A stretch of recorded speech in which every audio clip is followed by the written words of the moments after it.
19-letni Aljoša in leto dni mlajši Žan sta že kot 4- in 5-letna fanta pričela spoznavati čar igre, za katero ju je navdušil dedek. Nato pa sta ure in ure presedela pred šahovnico. Če sta doma predvsem vadila in analizirala svojo igro, se je velikokrat zgodilo, da sta na tekmovanjih sedela tudi kot nasprotnika. Ja, so kar kako bi rekel, malo težji ti dvoboji, no. Mogoče nek dodaten naboj, vsaj dvoboja, ker vseeno se hočeš dokazati pred svojim bratom. Aljoša hkrati dodaja, da sta na drugi strani tudi največja zaveznika v odločilnih trenutkih. Šah ima predstavljen način življenja, zato je mnogo ur podrejenih prav treningom. In dodajata, da je prednost tudi v tem, da imaš težkega nasprotnika kar v hiši. V prihodnosti si želite osvojiti velemojstrski naziv, med njimi imata vsak svojega vzornika.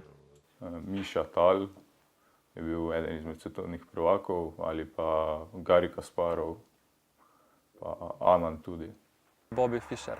Medalj in pokalov niti ne štejete več, za nove bo potrebno narediti še kakšno polico v sobi. In na kateri uspeh sta sama najbolj ponosna? Kot sama šahovska partija, kot ena lanskoletna partija iz lige proti hrvaškega velemojstru Zelčiću. To je bilo v bistvu prvi krat, da sem premagal velemojstra, tako da ta partija mi je definitivno ena ljubših partij do sedaj. Bo kar zmaga na članskem državnem prvenstvu letos. Po mojem, moj največji uspeh do zdaj. Sicer pa čaka Žana že v jeseni mladinsko svetovno prvenstvo v Mariboru, na katerem bo sodelovalo okoli 2400 najobetavnejših šahistov. Njegova želja je uvrstitev med prvih 15. Aljošo pa kot zlatega maturanta zdaj čakajo izzivi tudi na medicinski fakulteti. Ob tem pa na turnirjih izboljševati rejtinške točke.